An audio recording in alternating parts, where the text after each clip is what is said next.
Hello everyone. I say hello and not good morning because yesterday I got an email from someone thanking me for these recordings and then saying they felt a bit bad because it seemed like I was expecting people to listen to them immediately in the morning and they weren't getting to them later in the day or even a few days later. They were sort of half joking, they weren't being serious, but no, there's no expectation that you'll be sitting tentatively or with excitement or trepidation with your cup of coffee from about 10 o'clock in the morning onwards, waiting to be told that there's something more to watch. I don't begin to think that this is that important in your lives. But I know I do this really well, you see.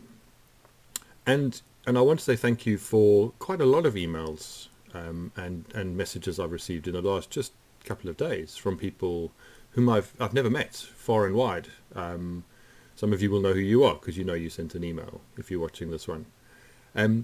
Just saying thank you and saying some very kind things about the way I present and the way I speak and the way I weave stories and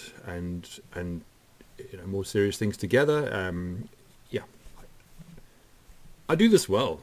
I know that, and it's for me one of the positives of this time of separation, isolation in many ways, is that a lot of things I don't do well at all as a minister that are either assumed to be my job or actually are part of my job, are largely off the table. So I get to play with the things that I do well.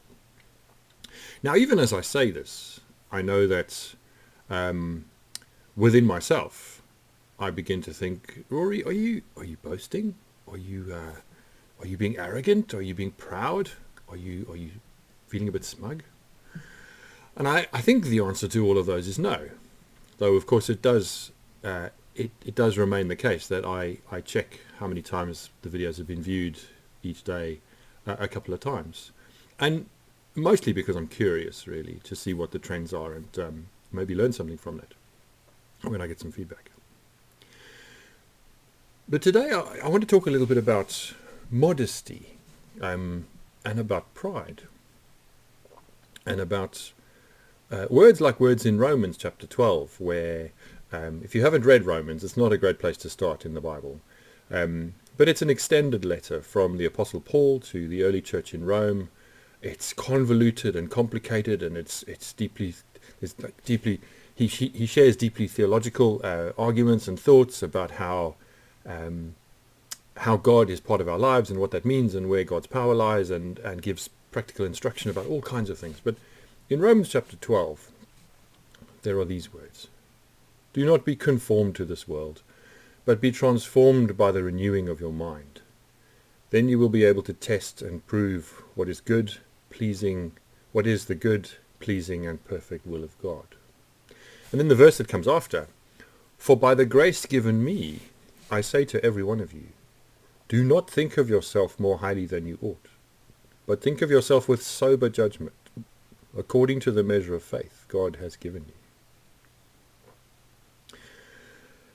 So I don't know who he was talking to. It sounds quite particular. Maybe Romans generally thought, we're the top of the pile in every way. Christians are otherwise, so let's look down on everyone else. But do not think of yourself more highly than you ought. Well, I think that turns a corner quite quickly into modesty, or even false modesty, or at least the inability to celebrate the things that we are good at, because it seems culturally inappropriate in some way. Kate Fox, sociologist, wrote this book in 2004, Watching the English, The Hidden Rules of English Behaviour. It's a great little read. It's a proper work of academic study, although she writes it in a very humorous and engaging way, and caricatures us a little bit. Those of us who think we're English. I'm not sure that I do, but those of us who would wear that label. And some of the things she says I kind of take with a pinch of salt, because I think, people in other places and other countries and other languages and cultures must do these things too. But she does try to take out from the general patterns of human eccentricity the things that are particular to the English. There's nothing about social media when it comes to kind of social rules and so on, which is fascinating, because the book, as I say, the book was published in 2004. I think the landscape has changed a lot. But In a section on humour rules, she says this about the self-deprecation rule. Like English understatement, English self-deprecation can be seen as a form of irony. It usually involves not genuine modesty, but saying the opposite of what we really mean, or at least the opposite of what we intend people to understand. The issue of English modesty will come up again and again in this book, so I should clear up any misunderstandings about it straight away. When I speak of modesty rules, I mean exactly that. Not that the English are somehow naturally more modest and self-effacing than other nations, but that we have quite strict rules about the appearance of modesty. These include both negative rules, such as prohibitions on boasting and any form of self-importance, and positive rules, actively prescribing self-deprecation and self-mockery. The very abundance of these unwritten rules suggests that the English are not naturally or instinctively modest. The best that can be said is that we place a high value on modesty, that we aspire to modesty. The modesty that we actually display is generally false, or to put it more charitably, ironic. And therein lies the humour. Again, we're not talking about obvious thigh-slapping funniness. The humour of English self-deprecation, like that of English understatement, is understated, often to the point of being almost imperceptible, and bordering on incomprehensible to those unfamiliar with English modesty rules. Great little book. Not so little, but it's a fun read. So are we modest as a nation? And I don't mean to exclude Scottish or Welsh or South African or anyone else, people from this conversation. But in terms of that understanding of what I think is perhaps a more general trait of false modesty, or at its worst, maybe putting ourselves down because we take words like Romans 3 as a kind of finger wagging, Romans 12:3. Do not think of yourself more highly than you ought. Or is it about, on a much more healthy scale, our degree of self-importance and the way that we hold ourselves as important, and whether we take ourselves too seriously or not seriously enough? So I'm good at this. I know I'm good at this. Lots of you tell me that I'm good at this, and I appreciate the feedback. And I don't go to bed at night thinking, oh, I'm amazing at video messages for 10 to 15 minutes. The 10 minutes is my kind of aim. The 15 is the more usual scenario. On a daily basis, and early on when I started recording, I did think about whether I should try and use Facebook to let people know, especially people I know, that I was doing this, who live more widely. And so we have a couple of Methodist Facebook pages that are national, and should I put in those? And I don't know. After a couple of recordings, someone actually said to me, next thing you're going to have is Thought for the Day will come knocking because you're really good at this. And I took the compliment. Am I boasting? Am I doing that again? I don't know. I don't think so. I'm quite sure I'm not, but maybe it's all about appearance. What I want to talk about today, what I want to say, is that it is really important that we don't spend too much time on that end of the do not think of yourself more highly than you ought spectrum that essentially puts us down or minimizes who we are and what our gifts are and what we're good at and what we do really well. Because all of us are good at things. We are. And we're quite good at telling other people that they are good at things. We're really, really rubbish at saying, even to ourselves sometimes, that we are really good at something. At being properly proud without comparing. I have sat with people in the most tragic circumstances who say, I'm sure there's someone worse off than me and I should still be grateful and thankful. And I don't want to say to them, you don't really think that, but I do want to say to them, and I do, you're allowed to just sit in the mess of your life and have it be as messy as you think anyone's has ever been. You don't need to compare yourself or your suffering or difficulty with other people's and somehow minimize it because you don't think that it's the worst thing that could ever possibly happen to you, even though you might actually still secretly think or feel that. Or you think that your faith means, if you have it, that you can't say that you feel abandoned by God and that you're angry and that things are terrible, as bad as they could ever be, because you have to somehow remain hopeful and grateful. What nonsense in the midst of deep human experience. I worry that we spend too much time in that place, playing down the things that we're good at, playing down the necessary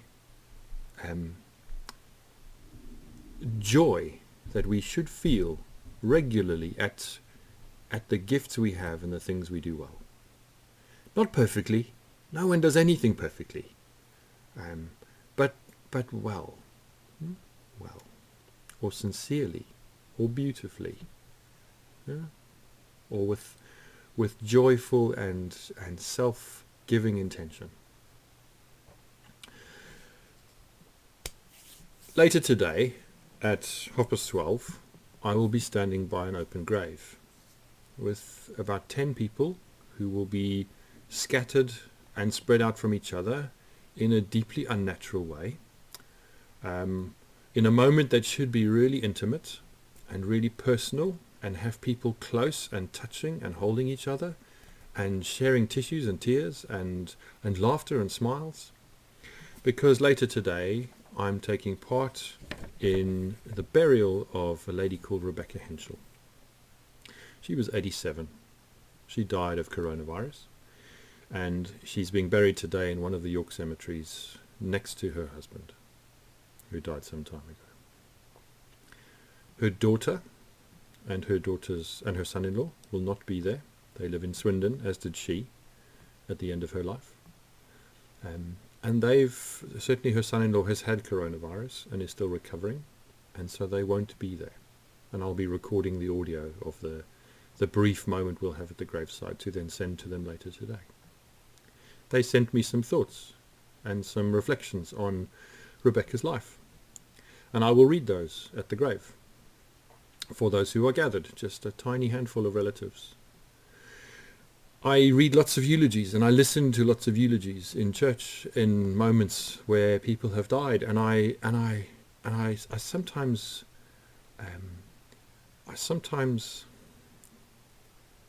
well, maybe almost every time, unless it's quite clear that this person has been properly loved and celebrated, I sometimes wonder whether these things were said enough to the person when they were alive.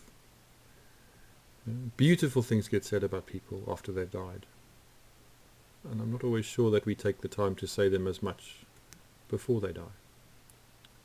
I also don't believe that many of those people said those things to themselves enough before they died, that they truly were able to properly hear other people tell them how wonderful they were, and could let that sink in, rather than hold it at a distance with either real or false modesty, depending on whether you like Kate Fox's rules and of course the individuality of each person and each relationship. It will be a happy, sad moment. Rebecca was ready to die. She died peacefully, I understand, and her family are at peace about her dying. But there'll be just a few of us to share, just for a few moments, a couple of paragraphs that try to capture 87 years of a beautiful life, a hard life, a life full of mistakes and joys and challenges and laughter and tears and all the things, and the particular things that she was good at in the way that only she could be, because that's true for all of us. So today, if you want something to do,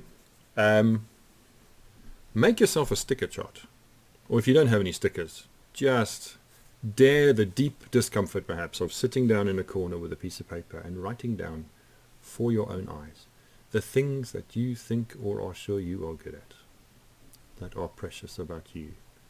They are not just about the ability to do things practically with your hands. They are about your character and your temperament and your patience and all the things that make you you, and the things that you are proud of in yourself. And for some of you, that list might be longer than for others. Write it gently, write it carefully, write it not to condemn you but to affirm you. It may be quite hard for some of you to do that because today is bleak, or because your life is bleak in some ways and you struggle with mental health or grief or regret or wounds that have been with you for a long time. And that's okay. That's okay. But we're all really good at some things. And I don't want to use the word challenge because I think that's not always helpful in these situations, these contexts. But I do want to prod you hard. I do want to nudge you repeatedly. I do want to even annoy you with my prodding and my nudging, if that's appropriate. To take the time to take stock of your gifts and the things you're good at, and to ask whether there is real modesty in you that is a little bit of